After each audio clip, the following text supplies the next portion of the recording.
어, 오늘이 무슨 날입니까? 우리들이 이미 알고 있듯이 부활절이기도 합니다. 근데 인터넷을 보니까 제 페이스북에 2015년도인가요? 그때 이 4월 1일에 적어놨던 것이 하나가 등장을 합니다. 그것이 무엇이었냐면 바로 그런 것이었습니다. 저는 지금까지 살아오면서 항상 당당하게 살아왔습니다. 저는 한 번도 부끄러운 일을 하지 않았고 거짓말을 하지 않았습니다. 점점점 찍고서는 그런데 오늘은 만우절입니다.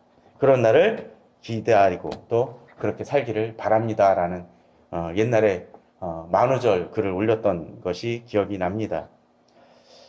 그런 것 같습니다. 오늘은 만우절입니다. 만우절이고 또 부활절입니다. 그런데 이 부활절이고 만우절인 이 날을 생각을 하면서 갑자기 그런 좀 생각이 들었습니다.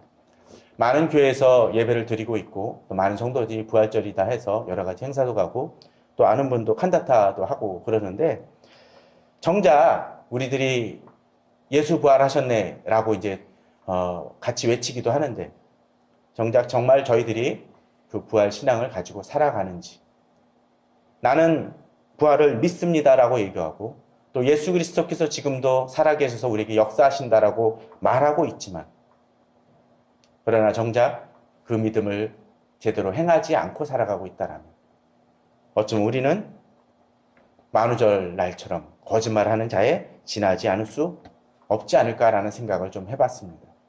그런 측면에서 오늘 저희들이 계속적으로 말씀을 나누고 있는 빌립보서 2장 5절에서 2장 말씀을 통해서 저희들이 부활의 의미를 다시 한번 생각해 보길 바랍니다. 지난 시간에 저희들은 2장을 통해서 2장 5절을 통해서 그런 말씀을 보았습니다. 5절에서 8절까지의 말씀을 통해서 예수 그리스도께서 성육신 하시고 또 죽음까지 복종하셨던 그 예수 그리스도의 마음을 생각해 봤습니다. 만일 예수 그리스도께서 거기서 멈추셨다면 정말 우리들은 불행한 삶을 살 것이고 불행한 믿음에 지나지 않을 것입니다. 또한 예수 그리스도께서 단순히 죽으심으로 그친다라면 그 예수 그리스도의 죽으심이 우리에게 어떤 의미가 있을지 한번 곰곰이 생각해 봐야 될 것입니다. 만일 죽으신 것으로 그쳤다면 우리에게 있어서 예수 그리스도는 의미 없는 분일 것입니다. 그러나 빌립보서는 거기서 그치지 아니하고 이제 9절에서부터는 이렇게 얘기합니다. 이러므로 하나님이 그를 지극히 높여 모든 이름에 뛰어난 이름을 주사 하늘에 있는 자들과 땅에 있는 자들과 땅 아래에 있는 자들로 모든 무릎을 예수의 이름에 꿇게 하시고 모든 입으로 예수 그리스도를 주라 시인하여 하나님 아버지께 영광을 돌리게 하셨느니라고 되어 있습니다. 자, 그러면 이 말씀을 통해서 어떤 일이 벌어집니까? 예수 그리스도께서 그냥 죽으신 것이 아니라 다시 높아지시고 하나님 아버지의 영광을, 하나님의 영광을 회복하시고 다스리심을 보여줍니다. 그런데 과연 그렇다면 이 2장 5절에서 8절까지와 9절에서 11절까지의 변화는 무엇 때문에 일어나는 것입니까? 단순히 죽으신 것으로 그친다면 그 죽으신 것으로서는 아무 의미가 없고 힘이 없을 것입니다. 옛날 소련이나 또는 북한 내에만 가더라도 옛날 자신들의 지도자를 미라로 만들어서 밀랍처럼 만들어서 영구 보존하고 있는 것을 보게 됩니다. 거기 가서 사람들은 절을 하기도 하고 경배도 합니다. 그러나 그렇게 경배한다고 해서 그들 지도자들이 이미 죽은 지도자들이 그들의 삶의 역사를 합니까? 어떤 일을 조금이라도 행할 수 있습니까? 그럴 수 없습니다. 그렇다면 예수 그리스도가 그들과 다른 점은 무엇입니까? 바로 부활하셨다라는 그것입니다. 부활하셨기 때문에 우리에게 역사하시고 또 우리에게 능력을 주시고 우리를 인도하실 수 있는 것입니다. 또한 부활하시고 그냥 멈추시는 것이 아니라 오늘 이 본문처럼 이 세상의 모든 자들을 주님 무릎 아래 꿇게 하시고 예수 그리스도를 주라 시인하시고 영광을 돌리게 한다는 그 측면을 생각을 한다면 이것이 사실이라는 것이 분명하다면 그 주님은 부활하셨을 뿐만이 아니라 우리에게 지금도 능력을 행하시고 이끄신다는 믿음을 우리는 가져야 될 것입니다. 그러나 그럼에도 불구하고 이 시대의 많은 신앙들은 다른 모습들을 보여주곤 합니다. 바로 그것이 바로 고린도전서 15장에서 나타납니다. 우리는 이전에 한번 고린도전서 15장을 통해서 이 말씀을 몇 번씩 나누었습니다. 제가 이 고린도전서 15장을 얘기할 때마다 이야기를 하죠. 자, 고린도전서 13장 우리들은 보통 무슨 장이라고 얘기합니까? 사랑장이라고 보통 얘기를 합니다. 로마서 8장은 뭐라 그랬었죠? 성령장이라고 얘기를 했습니다. 그럼 고린도전서 15장은 어떤 장입니까? 바로 부활장이라고 얘기합니다. 고린도전서 15장은 바로 그 부활에 대한 그 증거를 너무나 여실히 잘 보여주고 있습니다. 왜 바울이 이 신앙을, 부활을 가질 수밖에 없었는지를 보여줍니다. 특별히 15장 3절 4절에서는 뭐라고 얘기합니까? 성경대로 예수 그리스도께서 죽으시고 다시 살아나셨다는 것을 얘기합니다. 단순히 예수 그리스도께서 뜬금없이 오셨다가 죽으시고 부활하셨다는 그 믿음을 갖는 것이 아니라 하나님께서 예전부터 계획하시고 그 예언이 그대로 이루어진 것임을 얘기합니다. 또 그 뒤에서부터는 어떤 얘기들이 등장을 합니까? 단순히 성경대로 이루어졌다는 것을 말하는 것만이 아니라 이제 그 증인들이 있음을 보여줍니다. 그리고 그 증인 중에 누가 포함이 되어 있습니까? 바로 바울 자신도 포함되어 있다라고 얘기합니다. 어떤 사건이 있을 때 중요한 것은 무엇입니까? 증인이 있어야 됩니다. 바로 증인이 있음을 이야기하고 있다는 것이죠. 그러면서 이제 바울은 이 고린도전서를 통해서 그 믿음의 의미가 어떤 것인지를 잘 보여주고 있습니다. 먼저 이 부활신앙이 왜 중요한지를 12절에서 고린도전서 15장 12절에서 얘기합니다. 그리스도께서 죽은 자 가운데서 다시 살아나셨다 전파되었거늘 너희 중에서 어떤 자들은 어찌하여 죽은 자 가운데서 부활이 없다 하느냐라고 되어 있습니다. 그 시대에도 부활이 없다 하는 이들이 있었다라는 것입니다. 어떤 사람들 중에서요? 바로 그리스도인들 중에서도 부활이 없다는 이들이 있습니다. 사실 이 부활이 없다는 이것은 그 초대교회만 있었던 것이 아닙니다. 많은 이단들이 기독교 역사 속에서 이런 모습들을 보여줍니다. 예수 그리스도께서 단순히 죽지 않았다고 얘기하는 사람들도 있습니다. 기절설을 얘기하는 사람들도 있습니다. 의문이 갑니다. 손에 못을 뚫고 또 옆구리에 찔려서 십자가에서 오랫동안 매달려 있었고 3일 동안 갇혀 있었었는데 무덤 문을 열고 나올 수 있겠습니까? 불가능한 일입니다. 또 어떤 사람들은 영으로만 부활했다고 얘기하는 사람들도 있습니다. 영으로만 부활했다라면 과연 예수 그리스도께서 제자들 앞에서 나타나셔서 생선을 드시고 떡을 드실 수 있었을까요? 어떤 신학자는 제가 자주 참 좋아하는 그 해석이긴 한데 제자들 앞에 나타났을 때 굳이 왜 생선을 들라 하셨을까? 정말 배고프셨을까? 라는 고민이 그 신학자는 합니다. 굳이 생선을 드시고 그 다음에 떠나가신 다음에 뭐가 남았을까요? 전 이 얘기를 몇 번 했었습니다. 생선, 가시와 뼈가 남았을 것입니다. 그러면 제자들에게 있어서 어떤 느낌이었을까요? 예수님이 확 떠나가시고 난 다음에도 예수님이 다녀가신 흔적이 남아있었을 것이라는 것이죠. 유머스럽지만 정말 맞는 얘기라는 생각이 듭니다.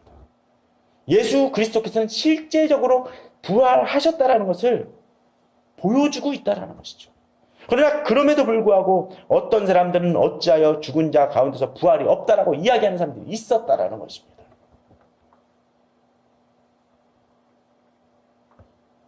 이 부활절 아침에 부활이 없다. 그러나 앞서 만우절의 예를 든 것처럼 이 시대는 정말 부활이 없는 것처럼 살아가는 사람들이 많이 있습니다. 신학자들 중에도 그런 사람들이 있습니다. 부활이 없다? 그냥 이것은 어쩌면서 신화다라고 얘기하는 사람들도 있습니다. 그냥 그것이 실제로 일어난 일이건 아니건 간에 무슨 상관이냐? 우리들의 믿음이 중요하지. 바울은 그게 아니다라고 얘기합니다. 또한 그렇게 구체적으로 부활이 없다라고 이야기하지는 않지만 부활이 실제로 일어나지 않은 것처럼 살아가는 많은 그리스도인들이 또 교회가 있습니다. 아니요, 저는 그렇지 않습니다라고 얘기할지 모릅니다. 그러나 그들이 부활이 없다라고 살아가는 그 증거가 있습니다. 뭘까요? 부활이 있다라는 걸 믿는 사람들 어떻게 할까요? 부활이 있는 그 바뀌어짐을 통해서 살아갑니다. 예를 들자면 이런 것입니다. 어떤 다리가 있습니다. 어떤 내비게이션 지도가 있습니다. 내비게이션이 이렇게 왼쪽으로 가라고 그러고 오른쪽으로 가라고 얘기합니다. 어느 길을 인도합니다. 자, 내비게이션을 믿는 사람들은 어떻게 할까요? 내비게이션이 가르쳐 주는 대로 갑니다. 또 여기 음식이 있습니다. 맛있는 음식이 있어요. 저희들이 이따가 떡을 하겠지만 어제 제가 계란을 미리 하나를 까먹어 봤습니다. 왜 그런지 아십니까? 색깔이 좀 이상하게 보이는 것 같아요. 껍질이. 그래서 혹시나 상하지 않았을까 생각이 들어서 까먹어 봤습니다. 역시 제대로 잘 구워진 계란입니다. 믿는 사람들은 무엇입니까? 그 믿음을 가지고 그 믿음대로 살아가는 사람들입니다. 그러나 이 시대에 많은 그리스도인들은 부활이 없는 것처럼 살아가는 것 같습니다. 부활을 믿지 않는 것처럼 살아가는 것 같습니다. 앞서 저희들은 빌립보서 그 후반에서 어떤 것을 보았습니까? 부활하시고 승천하신 예수 그리스도께서 어떤 일을 행하십니까? 많은 사람들을 무릎을 꿇게 하시고 다스린다라고 되어 있습니다. 그렇다면 이 세상의 왕은 누구십니까? 예수 그리스도여야 됩니다.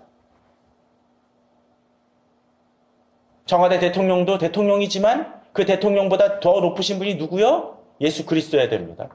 직장 상사가 있습니다. 그 직장 상사가 나에게 여러 가지 이야기를 한다 할지라도 나의 왕은 누굽니까? 예수 그리스도여야 됩니다. 교회 목사가 아무리 내가 설교하고 내가 축복하면 복을 받는다라고 얘기한다 할지라도 그 목사보다 위대한 분은 누구십니까? 예수 그리스도여야 됩니다. 그런데 우리들의 삶은 어떻습니까? 그렇지 않은 경우들이 많이 있습니다. 예수 그리스도보다 직장 상사를 또는 나를 다스리는 여러 사람들을 더 중히 여기고 그들의 말을 따른다면 저는 감히 얘기합니다. 그분들은 그렇게 행하는 분들은 어쩌면 부활 신앙이 없는 것과 같을 수 있고 부활 믿음 같지 않은 것처럼 살아갈 수 있는 것일지도 모릅니다. 왜? 부활 믿음이 있다면 그 믿음대로 살아가야 됩니다. 진정 이 약이 뛰어나다라고 생각이 되면 어떻게 해야 되죠? 그 약을 먹어야 됩니다. 그렇게 살아가지 않는 이유는 결국 부활이 없다 살아가는 것과 같을 것입니다. 자, 문제는 이것입니다. 죽은 자의 부활이 없다라면 무슨 일이 벌어지겠습니까? 만일 죽은 자의 부활이 없으면 그리스도도 다시 살아나지 못하셨으리라. 죽은 자의 부활이 없다라면, 정말 부활하는 것이 없다라면 무엇입니까? 그리스도께서 다시 살지 않았을 것이라는 겁니다. 그럼 우리 믿음은 헛것이라는 것이죠. 자, 그렇다면 이제 부활 신앙이 예수 그리스도께서 다시 사신 것이 아니라면 어떤 일이 벌어집니까? 우리가 하나님의 거짓 증인으로 발견될 것이라고 얘기합니다. 왜요? 부활하지도 않은 그리스도를 전하기 때문이라는 거죠. 사실 이 세상에 교회가 힘이 없는 이유도 바로 그것일 것입니다. 정말 그리스도를 다시 살리셨다라고 증언하는 것 같으면서도 그 믿음대로 살아가지 않습니다. 교회가 많은 문제를 일으키고 또 세상과 타협하는 이유가 무엇입니까? 바로 부활 신앙에 대한 믿음이 없기 때문입니다. 그러나 주님은 다시 살아나셨습니다. 주님께서 다시 살아나셨다는 것은 죽은 자가 다시 살아날 수 있다는 그 믿음을 우리가 가질 수 있다는 것입니다. 저는 우리 성도님들이 바로 그 믿음을 가지길 원합니다. 진정한 믿음은 우리가 부활하고 다시 살아날 수 있다는 걸 믿는 것이고 그 믿음대로 나아가는 것입니다. 14절입니다. 그리스도께서 만일 다시 살아나지 못하셨으면 우리가 전파하는 것도 헛것이요 또 너희 믿음도 헛것이며. 그렇습니다. 예수 그리스도께서 다시 살아나셨다는 것이 우리에게 중요한 것은 바로 그것입니다. 교회가 전도하는 것, 또 그리고 우리가 믿음도 헛것이라는 것이죠. 종종 그런 경우들을 봅니다. 예수 그리스도께서 유일하신 우리의 믿음이시고 우리의 구원자라는 그 사실을 다른 종교에서도 구원이 있다라고 길이 있다라고 얘기하는 사람들이 기독교인 중에도 종종 있습니다.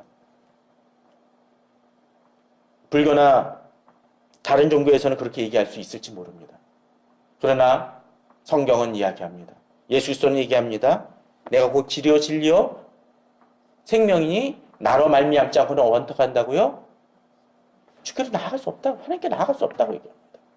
무슨 얘기입니까? 유일한 길이라는 것이죠. 지금은 좀 다변화되어졌지만 옛날에 인천공항을 가기 위해서는 어느 다리만 더 해야 됩니까? 영종대교만 건너야 됩니다. 다른 길은 없었습니다. 요새는 하나가 더 생겼죠. 월미도 쪽에서 송도 쪽에서 넘어가는 길이 또 하나 생겼습니다. 그런데 만약 어떤 사람이 저기 그냥 성산대교만 건너도 인천공항을 갈 수 있다라고 얘기한다면 그것은 어떤 것입니까? 거짓말이 될 것입니다. 물론 아주 우회를 해서 돌아가면 갈 수도 있겠죠. 그러나 정말 유일한 길임에도 불구하고 이것이 아니라고 얘기한다면 그것은 거짓일 것입니다. 종종 우리들이 그런 실수를 행합니다. 우리가 예수 그리스도만을 이야기하는 이유 중에 하나는 예수 그리스도께서 죽으시고 부활하셨기 때문에 그렇습니다.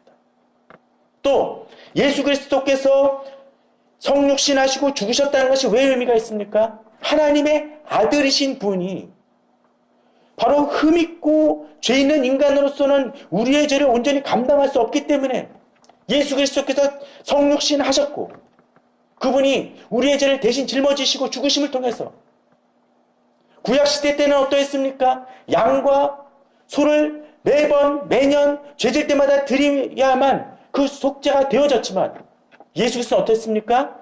흠 없는 제물이셨기 때문에 제사를 어떻게 했다고 되어 있습니까? 히브리서에는 단번에라고 되어 있습니다. 단번이라는 것은 무엇입니까? 더 이상의 제사가 필요 없다라는 것입니다.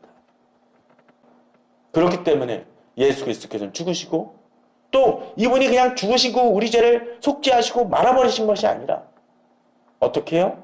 이제 부활하심을 통해서 우리가 속죄함만이 아니라 하나님의 자녀로 새로운 피조물로 우리를 거듭나게 하셨다라는 것입니다. 제가 종종 그런 얘기를 합니다. 만일 남극 같은 데서 북극에서 어느 사람이 물에 빠졌습니다. 그래서 건졌어요. 건지는 것은 무엇입니까? 죽을 것을 이제 건진 거죠. 그런데 어느 사람이 건져놓고서는 완전히 물에 다 젖어가지고 오들오들 떠는데 그냥 방치하고 간다면 이 사람은 어떻게 되겠습니까? 죽을 것입니다. 마치 예수 그리스도의 부활은 우리에게 그러한 것을 보여준 것 같습니다. 우리를 물에서 건지신 것만이 아니라 죽을 것을 건지신 것만이 아니라 우리가 온전히 살아갈 수 있도록 따뜻한 곳을 이끌고 옷을 입히고 회복시키는 것을 얘기합니다. 그러기에 우리는 예수 그리스도의 죽음과 부활은 떨어질래야 떨어질 수 없는 사건이라는 것이죠. 만일 그것이 없다면 우리에겐 소망이 없습니다. 예수 그리스도의 죽음과 부활이 이어질 수밖에 없는 이유는 바로 그러한 것입니다. 그러나 예수 그리스도의 이 부활 사건을 보고서도 여러 가지 모습들이 있는 것 같습니다. 우리 예수 그리스도의 부활 사건이 일어났던 그 아침을, 그 새벽을 생각해 보십시오. 자, 부활 사건을 제일 먼저 목도한 사람은 누구였습니까? 어떤 사람들일까요? 부활 사건이 뭔가 일어났다라는 것을 제일 먼저 발견한 사람들. 아마 병사들 아닙니까? 마리아보다도 그들이 먼저입니다. 그런데 그들은 어땠습니까? 두려워하였다라고 되어 있습니다. 또 두려워했지만 그들은 어떠했습니까? 그냥 가서 대제사장들에게 시체가 없어졌다라고만 얘기합니다. 예수 그리스도를 알지 못하는 이들은 부활절이 두려운 사건이고 떨리는 사건에 지나지 않습니다. 제가 이번 주 그림 묵상을 해서 계속적으로 여러분들한테 돌렸지만 그 돌렸을 때 오늘 아침 보낸 거에는 바로 그것입니다. 오늘 큐티하다가 마태복음 28장에서 그런 구절이 등장을 합니다. 그 무덤 돌을 굴리고 그리고 천사가 했던 일이 무엇입니까? 혹시 아십니까? 무덤 그 문을 앉았다라고 되어 있습니다. 전 그것이 무척 인상적이고 은혜가 되어졌습니다.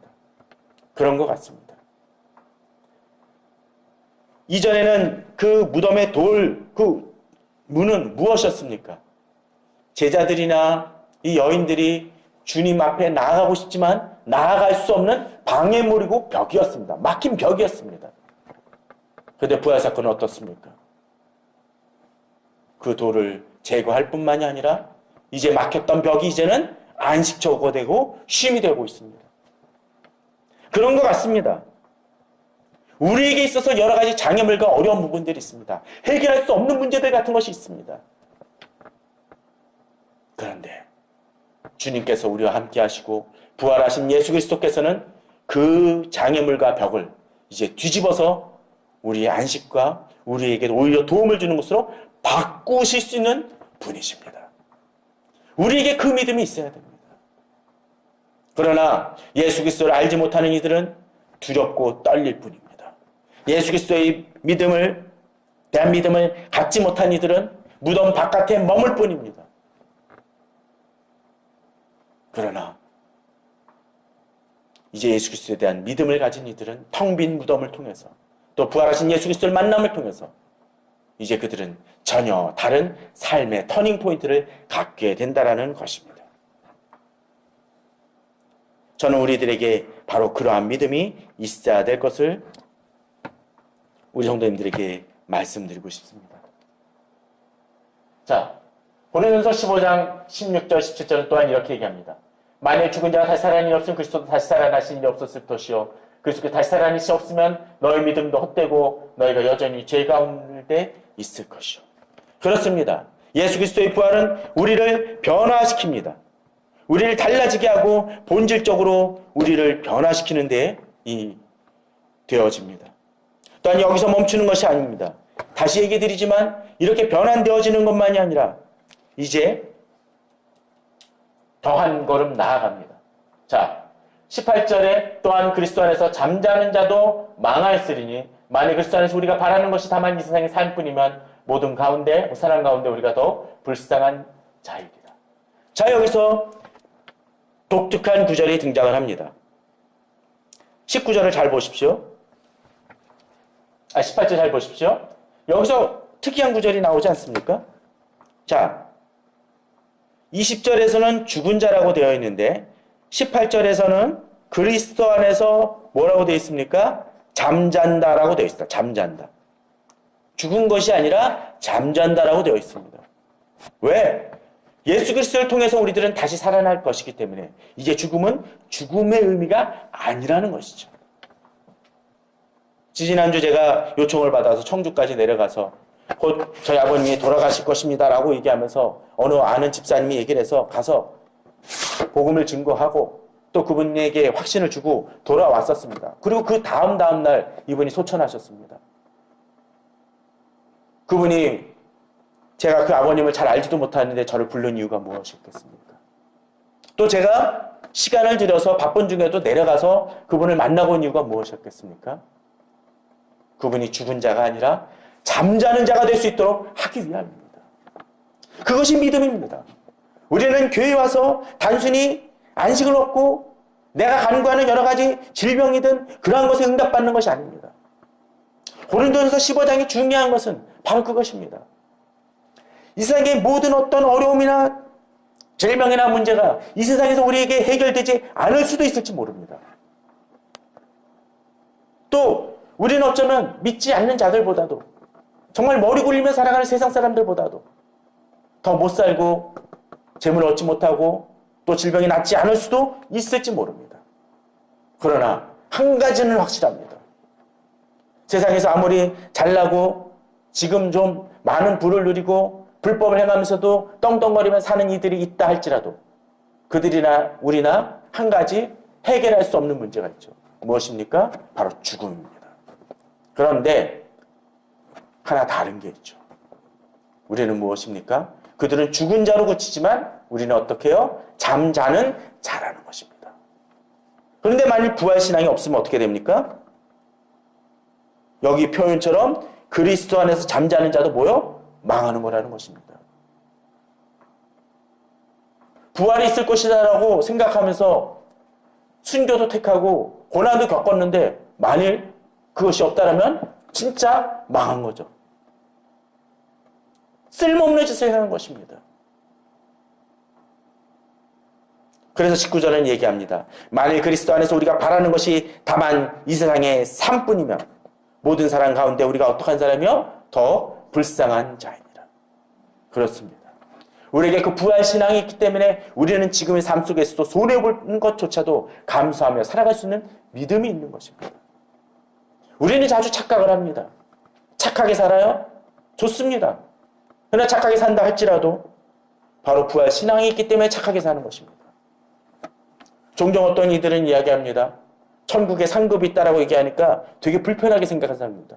겨우 상 받으려고 교회 다니고 천국 가고 그러느냐? 믿느냐라고 얘기합니다. 나 솔직히 얘기해 보십시오. 얼마 전에 끝난 평창 올림픽 때 주목받는 사람들은 누구뿐이었습니까?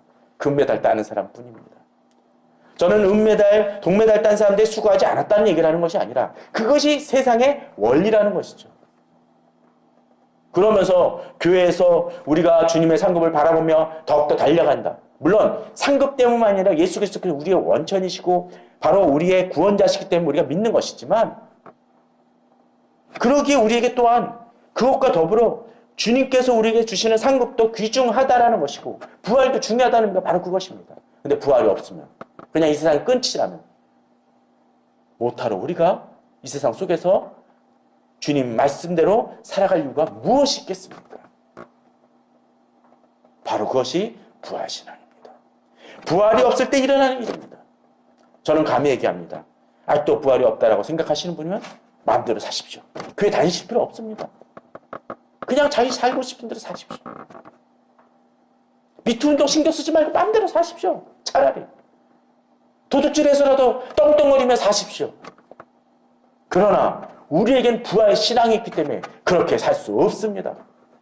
주님 의지하며 나아가고 세상 사람이 판단하건 안 하건 간에 우리는 그 믿음을 가지고 나아가는 것입니다.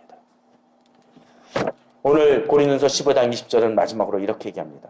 그러나 세상은 잘못 부활이 없으면 우리는 더 불쌍한 자이지만 그러나 이제 그리스도께서 죽은 자 가운데서 다시 살아나사 잠자는 자들의 첫 열매가 되셨다는 것입니다.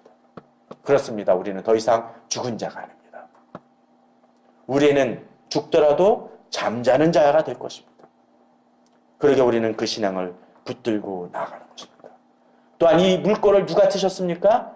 예수 그리스도께서 첫 열매가 되셨기 때문에 우리는 그 믿음을 예수 그리스도께서 부활하신 것처럼 우리도 부활할 것을 믿는 것입니다. 담을 뚫는 것은 어렵습니다. 그러나 뚫린 다음에는 쉽습니다. 바로 그 담을 허무신 분이 불가능한 담을 임파서블한 담을 헐으신 분이 바로 예수 그리스도이십니다. 우리도 그 믿음을 가지고 나아가야 될 것입니다. 이 부활절이 우리에게 의미 있는 것은 바로 그것입니다. 그런 측면에서 이 부활절 때 좀 달걀을 좀 부활절이 아니라 삶은 달걀이 아니라 좀 병아리를 나눠줬으면 하는 마음도 있습니다. 물론 감당 못할 것이기 때문에 그렇지 할 수는 없지만 왜? 우리에겐 부활에 대한 믿음이 있기 때문입니다. 저는 우리 성도님들이 이 만우절에 거짓말이 아니라 참말을 하는 성도님들 되길 바랍니다. 믿음의 고백을 하는 분들이 되길 바랍니다. 그러한 믿음으로 나아가심을 통해서 승리하시고 진정으로 부활 믿음으로 이 세상과 싸워 이겨나가는 우리 성도님들 되시기를 주님의 이름으로 축원합니다. 다 같이 기도하시겠습니다.